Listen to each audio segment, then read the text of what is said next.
भरतर्षभ यत्र काले, हे भरतवंश में श्रेष्ठ, जिस काल में प्रयाताः योगिनः अनावृत्तिम, प्रकृष्ट यात्री योगीजन नहीं आते, च आवृत्तिम यान्ति तम कालम वक्ष्यामि, अथवा आते हैं उस काल को बताऊंगा। भरतर्षभ यत्र काले प्रयाताः योगिनः अनावृत्तिम च आवृत्तिम यान्ति तम कालम वक्ष्यामि। भावार्थ, हे विष्णु रूप भरतवंश में श्रेष्ठ, जिस पंचमुखी ब्रह्मा के आदि उत्तरायण काल में प्रकृष्ट यात्री योगीजन दुखधाम नहीं आते, अथवा जो भी अद्वैतवादी देवगण द्वापर से आते भी हैं, तो भी उस पुरुषोत्तम संगमयुगी 60 वर्षीय विशेष शूटिंग काल को भी आगे बताऊंगा। बोला कि सन 76 से ब्रह्मा का दिन शुरू होता है। ब्रह्मा का दिन शुरू होता है।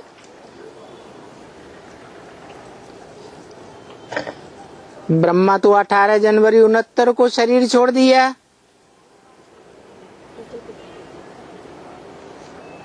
कहते हैं ब्रह्मा 100 साल की उम्र में खत्म हो जाता है।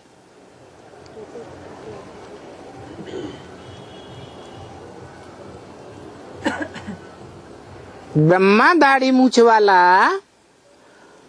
100 साल में खत्म हो जाता है, तो फिर वो आत्मा कहाँ जन्म लेती है?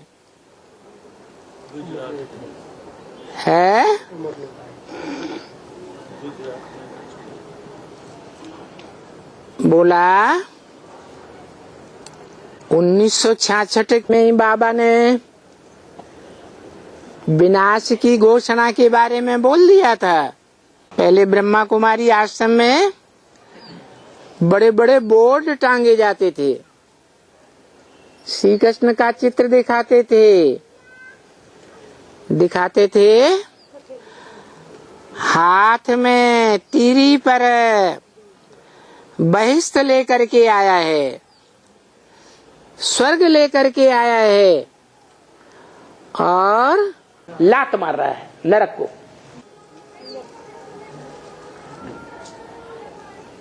तो देखो 76 के बाद वो चित्र लोप हो गया। बाबा ने बोला सन 76 में विनाश होगा, लक्ष्मी नारायण का दिव्य जन्म रूपी प्रत्यक्षता होगी।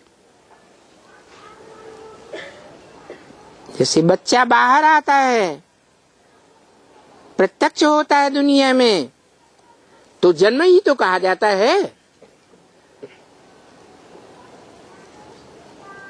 तो ब्राह्मणों की दुनिया में कोई न कोई आत्माएं हैं जिनके मन बुद्धि रूपी पेट से उन आत्माओं का प्रत्यक्षता रूपी जन्म हो जाता है। कौन आत्मा है? दिखाते हैं। कृष्ण ने जन्म लिया तो वसुदेव उसका बाप काली नदी से पार लेकर के गया। टोकरी में डाल करके। तो कौन सी टोकरी की बात है? बुद्धि रूपी टोकरी में वसुदेव ने उस बच्चे को छुपा रखा था। व्यक्त था या अव्यक्त था? है? व्यक्त माने जिसे आंखों से देखा जा सके, और अव्यक्त माने जिसे आंखों से देखा न जा सके, बुद्धि से समझा जा सके। माना वो ब्रह्मा वाली आत्मा, कृष्ण वाली आत्मा और राम के बुद्धि रूपी पेट में विराजमान हो जाती है। जैसे कृष्ण की आत्मा संगम में ब्रह्मा का पार्ट बजाती है, वैसे ही राम की आत्मा त्रिमूर्ति में शंकर का पार्ट बजाती है। तो शंकर के मस्तक पर क्या दिखाते हैं? चंद्रमा। वो ही बात भागवत में दिखाई दी है कि कृष्ण का बाप कृष्ण बच्चे को बुद्धि रूपी टोकरी में रख करके काली नदी से पार ले जाता था। अब बताओ कौन से ब्रह्मा की बात है कि ब्रह्मा 100 वर्ष की आयु में खत्म हो जाता है, दाढ़ी मूछ वाला मनुष्य, और नई दुनिया में जन्म लेता है। तो नई दुनिया में जन्म लेता है तो ब्रह्मा की रात हुई या दिन हुआ? दिन हुआ। तो कौन सी ब्रह्मा की बात है? हाँ, जिस ब्रह्मा के लिए शास्त्रों में गायन है, पंचमुखी ब्रह्मा। एक मुख काट दिया गया तो मुख अलग कर दिया जाए और धड़ अलग कर दिया जाए देह, तो देह भान अलग हो गया और आत्मा अलग हो गई। ये अच्छी बात हुई या खराब बात हुई? देह से आत्मा डिटैच हो जाए तो जो आत्मा देह से जल्दी डिटैच हो जाती है वो पांचवा मुख हुआ। और ये भी गायन है कि जो ब्रह्मा सो विष्णु, जिस नंबर का ब्रह्मा उसी नंबर का विष्णु। तो जो सिर ब्रह्मा का डिटैच हो गया देह भान से, वो अव्वल नंबर में गया ना। और ये याद की यात्रा है, ये तो यात्रा है ना बच्चे। किसकी यात्रा है? आत्मा की यात्रा है। ये कोई देह की जिस्मानी यात्रा नहीं है, इसको कहेंगे रूहानी यात्रा।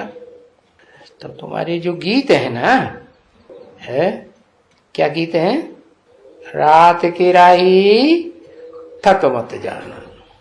तो उस यात्रा पर थक मत जाओ।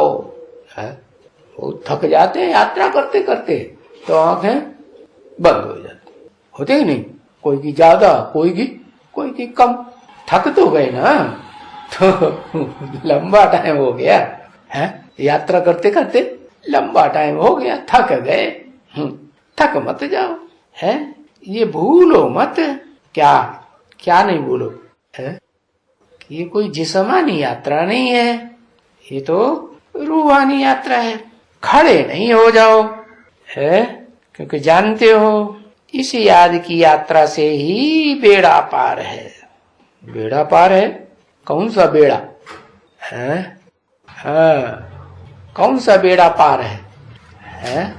कौन से बेड़े में बैठे हो? बेड़ा कहते हैं नाव को, है जहाज को बेड़ा कहते हैं। तो कौन सा बेड़ा पार है? जिस जेड़े पे बैठते हैं, बैठ के पार जाते हैं, है? अरे हाँ, ये जो बेड़ा कहो, उसको धनुष कहो, उसको चाप कहो, उसको नाव कहो, क्या कहते हैं? बड़े से बड़ा चंद्रकांत वेदांत कहो, उस पर बैठ के पार जाते हो ना। और ये एक ही यात्रा है बस। और ये यात्रा कहाँ की है?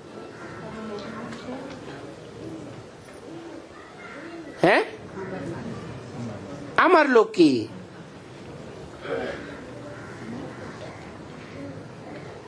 वो है मृत्युलोक, जहाँ जन्म जन्मांतर यात्राएं करते हैं, वो मृत्युलोक में यात्रा करते ही रहते हैं। तुमको बाबा अमरलोक की यात्रा कराते, जहाँ से मृत्युलोक में वापस आएंगे ही नहीं।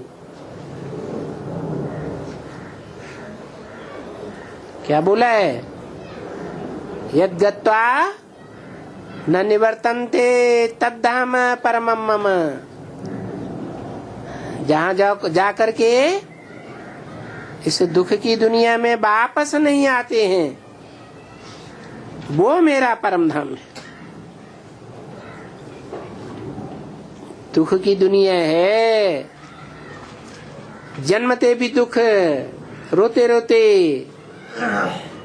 और मृत्यु में भी दुखी होते हैं। मृत्यु लोक है, इस मृत्यु लोक में तुम बच्चे वापस नहीं आएंगे। फिर अमरलोक में ही रहेंगे। कौन से अमरलोक में है? हाँ, वो भी पहले पहले तो निश्चय बुद्धि होके रहेंगे। अभी तो क्या होता है, अभी घड़ी घड़ी निश्चय, घड़ी घड़ी है निश्चय रूपी मौत।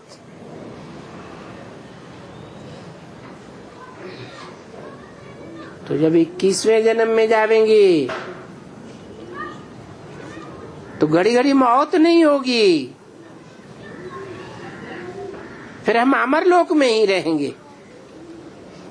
कितना टाइम है? आधा कल्प। अमरलोक स्वर्ग को कहा जाता है। ये है पुरुषोत्तम संगम युग। बच्चे पुरुषोत्तम अक्षर को भूल जाते हैं। तुम्हारी भाषा अर्थ सहित एक्यूरेट होनी चाहिए।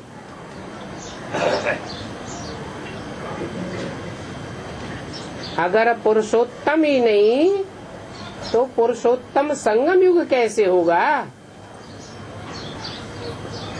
जरूर पुरुषोत्तम को जानना पड़े। ये कल्याणकारी पुरुषोत्तम संगम युग है, और ये पुरुषोत्तम अक्षर बहुत जरूरी है। इसका अर्थ क्या है? पुरुषों में उत्तम पार्टधारी, उनकी फिर समझानी भी देनी है। ऐसे नहीं कि समझ लिया और खलास। कलयुग अंत के भी मनुष्य देखो, सतयुग आज के भी मनुष्य देखो। कलयुग का अंत और सतयुग के आदि का ये है संगम युग। इनको ही कल्याणकारी पुरुषोत्तम संगम युग कहा जाता है। और जो भी युग होते हैं उनमें तो नीचे ही उतरना होता है। उनको कल्याणकारी नहीं कहेंगे।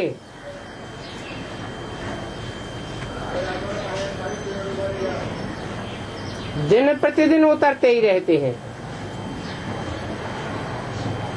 कला कमती होती जाती है, इसलिए कोई भी युग को पुरुषोत्तम नहीं कहेंगे।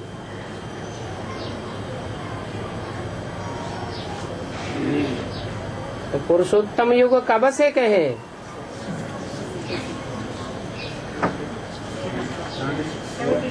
अगर 76 से कहें तो उससे पहले का क्या कलयुग था? है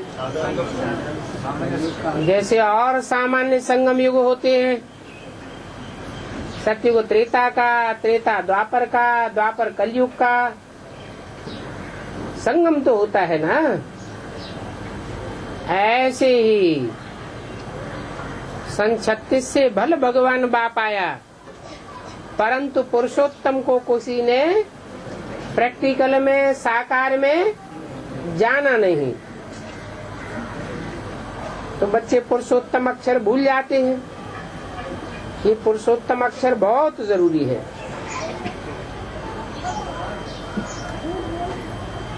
कल्याणकारी पुरुषोत्तम संगम युग, क्योंकि और जो भी युग है उनमें नीचे उतरना होता है। तो 36 के मुकाबले 76 में नीचे उतरना कहें या ऊंचे चढ़ना कहें, है नीचे उतरना कहें। 36 से लेकर के 76 तक नीचे उतरना हुआ या ऊपर चढ़ना हुआ?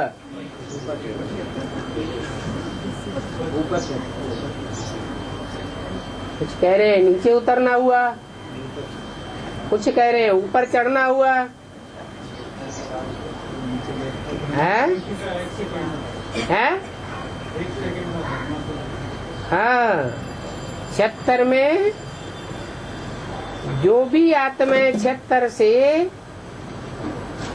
उत्तमता को पहचानती जाती है, उत्तम पुरुष को पहचानती जाती है, उनकी चढ़ती कला होती है। कोई कहे शूटिंग पीरियड में उतरती कला भी होनी चाहिए। उतरती कला भला होती है शूटिंग के हिसाब से, लेकिन फिर भी याद जो एक्यूरेट है, उस एक्यूरेट याद की प्रैक्टिस बढ़ती जाती है। इसलिए टोटल क्या कहेंगे? चढ़ती कला। तो और युगों में दिन प्रतिदिन उतरते ही रहते हैं, कला कमती होती जाती है। इसलिए कोई भी युग को पुरुषोत्तम युग नहीं कहेंगे।